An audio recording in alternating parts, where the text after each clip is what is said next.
One of the courses that I teach here at the University of Michigan is called Predicting the Future. And in that course, one of the big topics or themes that we engage with is the history of predicting the future. So one question that we can address in connection with Earth Day is what can we learn from the history of predicting environmental futures about how to evaluate present-day predictions and how to think about present-day ideas about what the future may hold environmentally. One episode that I would point to from around the time of the first Earth Day in 1970 is the history of fears about overpopulation and overpopulation-induced catastrophes. Paul Ehrlich and a number of other people around the time of that first Earth Day in 1970 were making predictions that the Earth's population had already exceeded the capacity of the planet to sustain.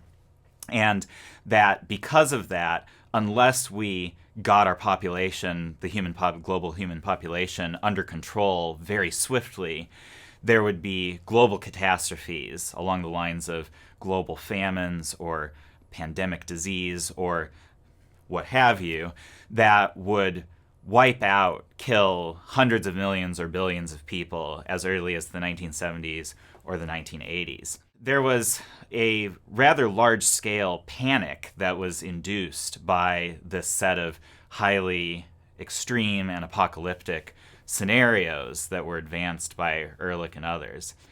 It turns out that overpopulation as an idea just fundamentally misdiagnosed the problem.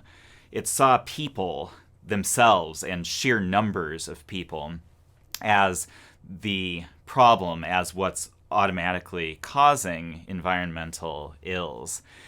And there are a handful of issues with that. One is it creates the question of if there's overpopulation, who is the over, right? So there's sharp political and cultural and moral, ethical kinds of consequences of speaking about people in that kind of way. But even just at a basic level, it was a gross oversimplification to think that just the sheer number of people on the planet was going to single-handedly drive us into global catastrophe. The action, if you will, is really at the level of societal infrastructures and economic structures and the sort of collective actions and decisions that we make as individual societies and as a global society. It turns out that people both produce resources and consume resources. We're not just mouths to feed. We have minds. We can change our destiny, if you will. We can affect the future through what we produce and what we create.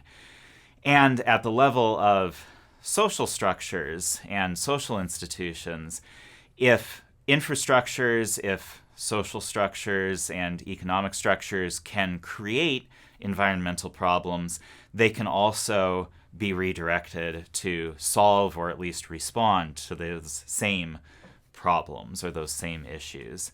And so overpopulation was a badly damaging misdiagnosis that led to widespread panic and also led to, in some cases, very coercive population control measures. So one thing I think is we need to stop seeing people as the problem or people as an inherent evil or an inherent blight on the planet. And we need to take a much more complex and nuanced look at social structures. Sustainability is not just about the human relationship with the natural environment. It's fundamentally a social question, as well as one that engages the natural sciences. Another important lesson that I think we can learn is the importance of avoiding extreme apocalyptic predictions. There are consequences to making predictions of the future. What we think is going to happen in the future and what we talk about as likely to happen in the future affects the present. It affects how we act in the present. And in the case of Paul Ehrlich and the zero population growth movement around the time of the first Earth Day, there were some very serious consequences, including things like forced sterilizations. There were some grave abuses of human rights connected with the panic and the fear that apocalyptic overpopulation based predictions produced in people at the time. And so I think we need to be careful not to lose the sense of urgency that apocalyptic and very extreme, scary kinds of predictions can produce in us, because there may very well be need of that kind of sense of urgency.